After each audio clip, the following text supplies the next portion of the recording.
Di sa inyo mga katropa. So, magpapalit tayo ng knuckle bearing. So, ituturo ko sa inyo step by step kung ano yung makatatanggalin nyo. So, itong upuan, itong compartment ng motor, kailangan itong tanggalin yan.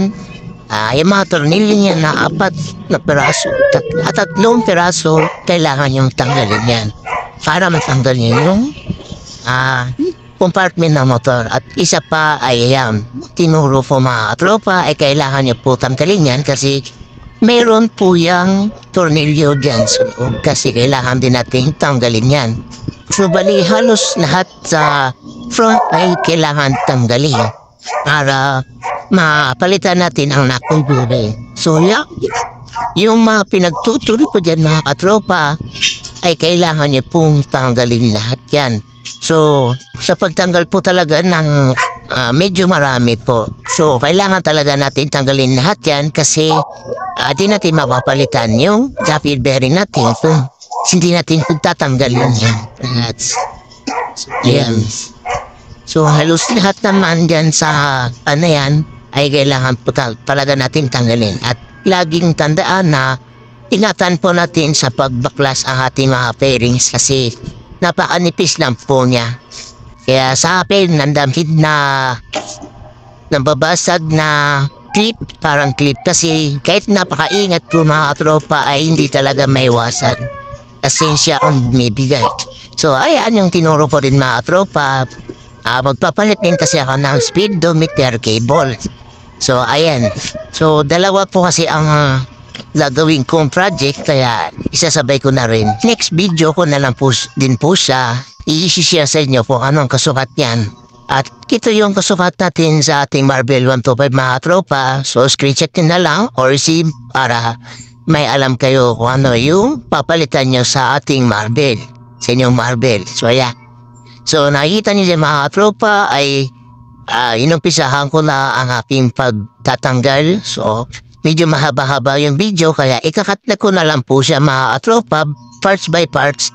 So makikita niya naman po ano po yung tatanggalin ko dyan una sa pangalawa, pangatlo hanggang sa mapubos po yung fairings natin.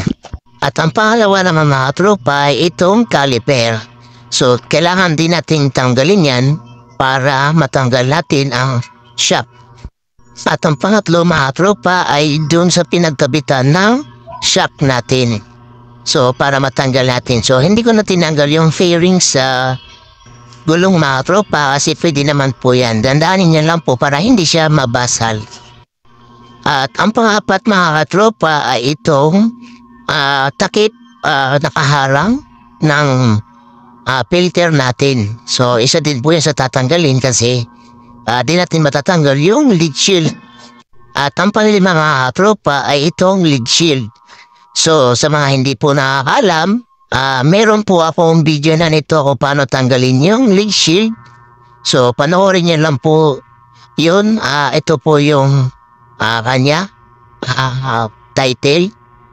At ito na ang pang-anim mga tropa. Itong front natin na fairings. So, itong pangalawa sa head. So, kailangan na natin tanggalin. At kung mapapansin nyo na rin mga tropa, iniba ko na yung signal light natin at naka-modified na po siya. Kung gusto nyo po rin matuto niyan po, may mga binibili ko, ay meron din po akong video niyan. So, panoorin nyo lang po ito, ayan, at matututo po kayo. So, ito mga tropa, kahit hindi niya po tanggalin yung pinaka-headlight nyo mga tropa, so, tinanggal ko lang po yan dahil magpapalit po ako ng speedometer cable.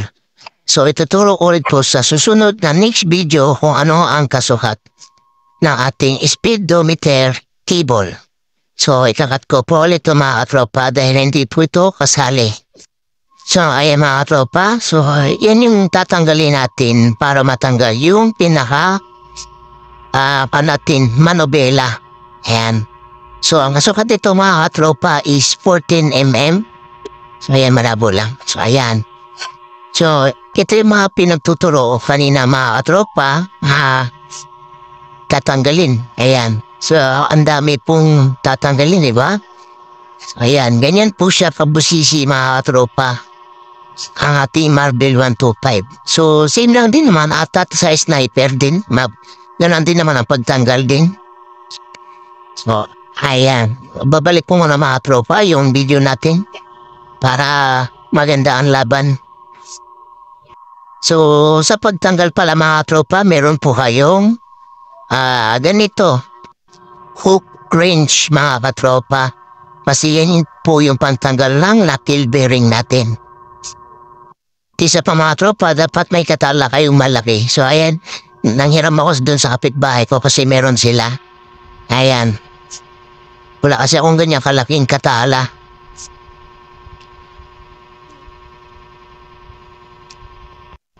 So kahit hindi pala lagyan niya na mga tropa ng ganito, yan, nilagyan ko pa kasi ng pangharang para hindi siya matamaan yung pairings. Pwede naman pala hindi na yung lalagyan kasi hindi naman siya tatama. So nilagyan ko lang, trip ko lang. So ito na mga tropa, yung hook range natin, 45 to 52 ang size nito mga tropa na binili ko at kasukat naman po siya. Sakto din. Kasi kung hindi magkasukat to, yari ako. Balik talaga buo. Pero ayan, sakto. At swerte din na may taga-video ko. Pero mamaya na mawawala na rin po yan. Kasi may gagawin. So ikakat ko ulit yung mga tropa. Papakita ko ulit na natanggal na. So ito na mga tropa, natanggal na natin. Natanggal ko na. So nakita ko talaga mga tropa, durog na talaga ang bearing ko. Kasi dami ng yupi. Tapos ang lalaki ng gatla ng bearing ko. Ayan na. So hindi lang gaano kita sa video. So ayan, laki na mga ngiwang. Kaya malaki ang wiggle sa motor ko. So ngayon mawawala na po yan dahil magpapalit na ako. So ito na mga tropa yung in-order ko sa Shopee. So hindi na ako bumibili sa shop mga tropa kasi may patong na po doon at mas mahal na. So ang kalaban lang naman natin dito sa Shopee mga tropa ay matagal po talaga ang deliver pero okay lang kasi sulit naman at sakto naman yung parcel na in-order po. Screenshot nyo na lang mga katropa o picturean para may idea kayo kung ano po yung ipapalit nyo sa marble niya. So pinanasan ko muna ito mga katropa at nilinis para mamaya ay tuloy-tuloy yung gawa ko. At wala nang abala pa. So bago ko tanggalin ito mga tropa ay uunahin ko muna tong isa para salpak na salpak mamaya. Pagkakat lang po ako dito mga tropa para mabilis po yung video natin at hindi kayo mainip. So ito na yung bago nating knuckle bearing mga tropa. So pupukin nyo dahan-dahan lang para hindi naman po masira at masugatan yung bago nating bearing. So ayan. So ganyan lang ang posisyon mga tropa. Dahan-dahanin nyo lang at may kasamang basahan. At kung lumubog na siya mga tropa ng konti ay pwede na po yan mga tropas. At yung grasa ko mga tropa ay yung pang high temp. So pag bumili kasi kayo ng knuckle bearing may kasama na siya pero walay dilaw po kasi yun.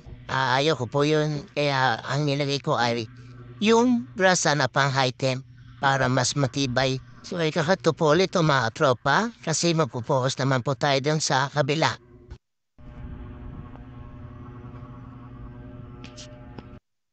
So, ito na mga tropa. Tatagalin na natin yung natitirang knuckle bearing dito sa ating tipos. So, ikakat ko po ulit to mga tropa para maiksi lang po talaga yung video natin. At pagpasensyaan nyo na mga tropa, marami po tayong cut sa video. So, pinapakita ko lang naman po doon kung ano po yung mga tatanggalin nyo at kung paano yung gawin. At kinakat ko na po siya agad. Kasi mahaba na po yung video natin. At ito pa mga tropa, tanggalin niyo po itong tinanggal ko. Ayan, sa lock po yan doon sa taas. Ayan, yung nasa taas na yan. Kasi yan po yung papalit natin na bago. So dito mga tropa, wag niyo rin po masyadong higpitan. Kasi hindi na po magpiplay ang ating T-post at yung bearing. So tansyahin niyo lang po kung nag-play na siya at smooth na ay pwede na po yun. Basta wala lang pong alog. At pagkatapos yan mga tropa, ayun, tapos na tayo diyan. So mga tropa, tapos na tayo sa ating knuckleberry. Maraming salamat sa walang sawang panonood mga katropa at sa mga followers at sa mga bagong followers ko pa. Puntahan niyo lang po itong page na to at aking YouTube ay marami po kayong matutunan. At isa pa mga tropa, hindi po ako professional na mekaniko. May kunting kaalaman lang po. At ride safe po sa inyong lahat mga katropa.